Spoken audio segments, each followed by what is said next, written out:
అందరికీ నమస్తే అండి. ప్రశ్న రావణ్ అలియాస్ జోసెఫ్ బచ్చలకూరి. ఈయన రిమాండ్ ఖైదీగా నెల్లూరు సెంట్రల్ జైలుకు వెళ్ళి వారం రోజులు అవుతోంది సుమారుగా. సో, ఈయన జైల్లో ఏం చేస్తున్నాడు? అక్కడ ఇతనికి ట్రీట్మెంట్ ఎలా ఉంది? ఇతని యాక్టివిటీస్, రెగ్యులర్ యాక్టివిటీస్ ఎలా ఉన్నాయి? ఇవన్నీ కూడా మనకున్న సోర్స్ ప్రకారం నేను ఒక చిన్న ఇన్ఫర్మేషన్ తెప్పించుకొని చేస్తున్నాను. సో, ఇందులో వ్యాలిడ్ పాయింట్ ఏంటంటే, ఇతనేమీ అక్కడ ప్రత్యేక స్పెషల్ ఖైదీ లేదా విఐపి ఖైదీగా కాదు. సాధారణంగా జైళ్ళలో రిమాండ్ ఖైదీలకి ఒకచోట ఉంచుతారు. అండ్ జైలు శిక్ష అనుభవిస్తున్న, అంటే నేరం నిరూపితమయ్యి శిక్ష అనుభవిస్తున్న ఖైదీలకు మరో చోట ఉంచుతారనమాట. సో, ఇతర రిమాండ్ ఖైదీలాగానే ఇతను కూడా రెగ్యులర్గానే ఉన్నాడు. అయితే నిన్నగాక మొన్న అండ్ అంతకుముందు ఒకరోజు చాలా ఏడ్చాడంట. జైల్లో అక్కడ తోటి వాళ్ళతో ఎవరితోనో తనకు బాధ చెప్పుకుంటూ అండ్ అక్కడ ఉన్న పోలీస్ కానిస్టేబుల్తోనూ వాళ్ళతోనూ కూడా బాధ చెప్పుకుంటూ చాలా ఏడ్చాడంట. అసలు ఏమైపోతానో, నా భవిష్యత్తు ఏంటో, నన్ను ఏం చేస్తారో, నేను అసలు బయటకు వెళ్ళగలనో లేదో అని ఆ రోజంతా ఒక 2 రోజుల పాటు చాలాసేపు ఏడుస్తూనే ఉన్నాడంట. బోరున ఏడుస్తూనే ఉన్నాడంట. ఆ తర్వాత నిన్న ఈరోజు కాస్త పర్లేదు, ధైర్యంగా ఉన్నాడు. సో, ఆ ఏడ్చినప్పుడు తను చెప్పిన మాటలు ఏంటంటే ఇదే. అంటే ఏది పశ్చాత్తాపమో లేదంటే తప్పు చేశాననో భావన కనిపించలేదు, కానీ తన ఫ్యూచర్ ఏంటి, తనని ఏం చేయబోతున్నారు, అసలు బయట తన ఫ్యామిలీ వీళ్ళందరూ కూడా ఎలా ఉన్నారు అనే బాధలో ఆ మాటలు చెప్పుకుంటూ చాలాసేపు ఏడ్చాడు. చాలా బోరున చిన్నపిల్లాళ్ళ ఏడ్చాడు అని మనకున్న సమాచారం. తర్వాత మరి అతన్ని ఎవరెవరు కలిశారు అనేది చూసుకుంటే ఈ 1 వీక్లో ఒక న్యాయవాది వెళ్ళి కలిశారు. అతను జడా శ్రవణ్ కాదు, అండ్ ఇతను వైసీపీ న్యాయవాది సుధాకర్ రెడ్డి వీళ్ళు కూడా పొనవోలు కూడా కాదు. సో, వీళ్ళ టీం నుంచి మరో న్యాయవాది వెళ్ళి రావణ్ని ఒకసారి కలిశారు.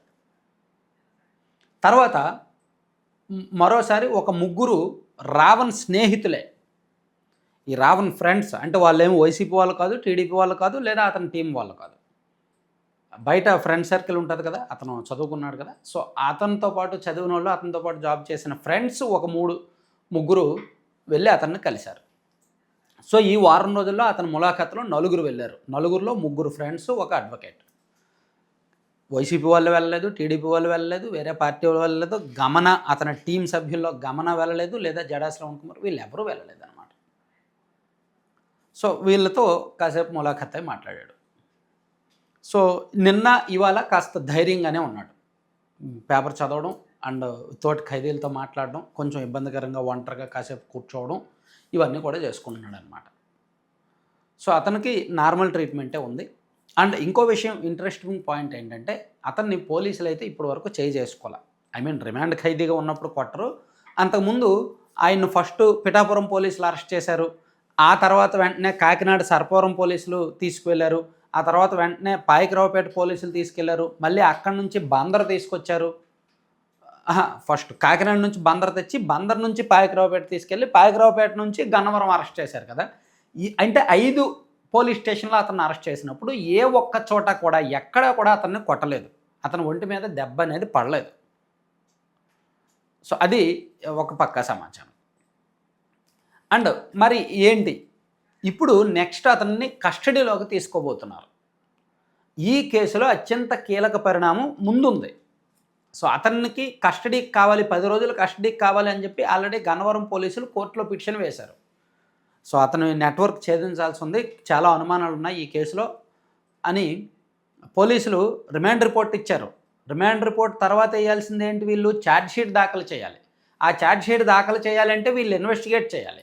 ఆ ఇన్వెస్టిగేట్ చేయడానికి వీళ్ళకి కొన్ని అనుమానాలు, క్వశ్చన్లు ఉంటాయి కాబట్టి దాన్ని నివృత్తి చేసుకునే క్రమంలో ఆ నేరారోపణలో ఉన్న వ్యక్తిని, నిందితుడిని కస్టడీలోకి తీసుకోవడం ఈ సహజమైన చట్టబద్ధమైన ప్రక్రియ. దీనిలో భాగంగా అతను కస్టడీ పిటిషన్ వేశారు. ఒకవేళ కోర్టు అతనికి కస్టడీకి ఇస్తే అప్పుడు ఏదైనా జరగవచ్చు, పోలీస్ తరహా ట్రీట్మెంట్ జరగవచ్చు. సాధారణంగా పోలీస్ కస్టడీలో ఉన్నప్పుడే ఇటువంటివి జరుగుతాయి. ఎందుకంటే పోలీస్ ఇన్వెస్టిగేషన్లో వీళ్ళు ప్రశ్నలు అడిగినప్పుడు అవతల వాళ్ళ సమాధానం సరిగ్గా లేనప్పుడు సామాన్యులకైతే పోలీసులు వెంటనే కొడతారు. ఏ దొంగతనం చేసినోడు, ఎటువంటి పొలిటికల్ బ్యాక్గ్రౌండ్ లేనోడు, సామాన్యుడు అనుకోండి పోలీసులు ఇమీడియట్గా కొడతారు, వెంటనే కొడతారు. కాస్త హై ప్రొఫైల్ ఉన్న వ్యక్తులైతే అంత ఈజీగా కొట్టరు, కొట్టే విషయంలో 1-2 సార్లు ఆలోచిస్తారు. అండ్ కోర్టులు పర్టికులర్గా పోలీసులకు చెప్తుంటాయి, అతని మీద చేయి పడకూడదు, న్యాయబద్ధంగా విచారించండి, న్యాయవాదిని దగ్గర పెట్టుకోండి, ఈ టైం నుంచి ఈ టైం వరకే విచారించండి, అండ్ విచారణ ప్రక్రియ మొత్తం మాకు సీసీటీవీ ఫుటేజ్ మీరు వీడియో తీసి మాకు పంపించండి అని కోర్టులు కొంతమందికి కస్టడీ ఇచ్చినప్పుడు ఇవన్నీ చెప్తాయి. ఉదాహరణకు ఈ మధ్య ఎమ్మెల్సీ అనంతబాబు వైసీపీ నాయకుడు ఉన్నాడు కదా, అతనికి కస్టడీకి ఇచ్చారు కదా, అప్పుడు కోర్టులు అవే చెప్పాయి, పక్కన న్యాయవాది ఉండాలి, సాయంత్రం 5 గంటల వరకే విచారించాలి, అండ్ మొత్తం వీడియో రికార్డ్ చేయాలి, తీసి పంపించాలి అని చెప్పి అలా కొంతమందిని విచారించే క్రమంలో కోర్టులు ఇలా చెప్తాయి. సో ఇతను కస్టడీ పిటిషన్ మీద కోర్టు ఇచ్చే ఆదేశాలకు లోబడి ఇతని తదుపరి విచారణ ఉంటుంది. కోర్టు సీరియస్ ఆర్డర్స్ ఇచ్చింది అనుకోండి, అప్పుడు ఇతని మీద చేయపడదు, పోలీసులు చాలా జాగ్రత్తగా విచారించాల్సి ఉంటుంది. లేదు కోర్టు అటువంటి ఆదేశాలు ఏమీ ఇవ్వకుండా యాజ్ యూజువల్ సాధారణ ఖైదీకి కస్టడీకి ఇచ్చినట్టే ఇతనికి కస్టడీకి ఇచ్చేస్తే అప్పుడు మాత్రం పోలీసులు ఇబ్బంది పెడతారు, పోలీస్ మార్క్ ట్రీట్మెంట్ అయితే చూపిస్తారు. ఎందుకంటే పోలీసులకు చాలా సందేహాలు ఉన్నాయి, ఇతని నెట్వర్క్, ఇతని ఫండింగ్, ఇతని బ్యాక్గ్రౌండ్, ఇతను ఎందుకు ఈ వీడియోలో చేశాడు, ఇతని లక్ష్యం ఏంటి, అసలు పవన్ కళ్యాణ్ గారిని ఇంతగా టార్గెట్ చేయడానికి కారణం ఏంటి, ఇదంతా కూడా బ్యాక్ ఎండ్లో జనసేన పార్టీ కూడా ఫాలోఅప్ చేస్తుంది, అండ్ పోలీసులు కూడా చాలా సీరియస్గా తీసుకున్నారనమాట. సో అది ఉన్న అప్డేట్. ఈ కేసుకు సంబంధించి అత్యంత విశ్వసనీయ సమాచారం ప్రకారం జైల్లో ఏం జరుగుతుంది, నెక్స్ట్ ఏం జరగబోతుంది అనేది మన దగ్గర ఉన్న సమాచారం. Thank you. సో కంటెంట్ అయిపోయింది. కంటెంట్కి సంబంధం లేకుండా ఒక ప్రమోషన్ అండి, 1 మినిట్ చూడండి. ఎందుకంటే మంచి ప్రోడక్టు లడ్డూపల్లెం.com అని సామాన్య మహిళలు కొంతమంది ఐఐఎంఆర్లో ట్రైనింగ్ తీసుకొని మొత్తం అందరికీ కూడా healthy food and unique food అందించాలని చెప్పి ఈ ప్రోడక్ట్ చేస్తున్నారనమాట. వీళ్ళ దగ్గర millets, seeds, dry fruits, nuts వంటి భిన్నమైన ప్రొడక్ట్స్, మల్టిపుల్ హెల్త్ బెనిఫిట్స్ ఉండే లడ్డూలు ఉంటాయి. సీడ్స్ అంటే అవిసె గింజలు, పొత్తిరి గింజలు, గుమ్మడి గింజలు, మఖానా సీడ్స్తో లడ్డూలు చేస్తారు. అంటే రాగి, సజ్జ, జొన్న, కొర్ర వంటి వాటితో లడ్డూలు చేస్తారు. అలాగే మిల్లెట్స్తో హాట్ స్నాక్స్ చేస్తారు. అంటే రాగి, సజ్జ, జొన్న, కొర్రతో పోస్ట్ చేస్తారు, రిబ్బన్ పకోడా చేస్తారు, మురుగులు, జంతికలు చేస్తారు. అలాగే మల్టిపుల్ హెల్త్ బెనిఫిట్స్ ఉండే హెల్దీ పౌడర్స్ అంటే ABC powder, Apple beetroot carrot powder, Amla beetroot carrot powder, protein powder, dry dates powder కూడా వీళ్ళ దగ్గర ఉంటుంది. వీటితో పాటు మునగాకు పొడి, జామాకు పొడి. సో ఇలా మల్టిపుల్ హెల్త్ బెనిఫిట్స్ ఉండే హెల్దీ ప్రొడక్ట్స్ అన్నీ వీళ్ళు అమ్ముతున్నారు. అన్నీ కూడా ఆర్గానిక్గా తయారు చేస్తున్నాయి, హోమ్ మేడ్ అని అనమాట. సో మీకు కావాలి అంటే 9997839994 నెంబర్కి వాట్సాప్లో మెసేజ్ పెట్టి ఆర్డర్ చేసుకోండి. 2 తెలుగు రాష్ట్రాలకు ఫ్రీ షిప్పింగ్ ఉంది. అండ్ ఇతర దేశాల నుంచి కూడా షిప్పింగ్ ఉంటుంది, పంపిస్తారు. ఒక 4-5 రోజుల్లో షిప్ చేస్తారనమాట. సో లడ్డూపల్లెం.com సైట్ విజిట్ చేసైనా ఆర్డర్ చేసుకోవచ్చు. Thank you very much.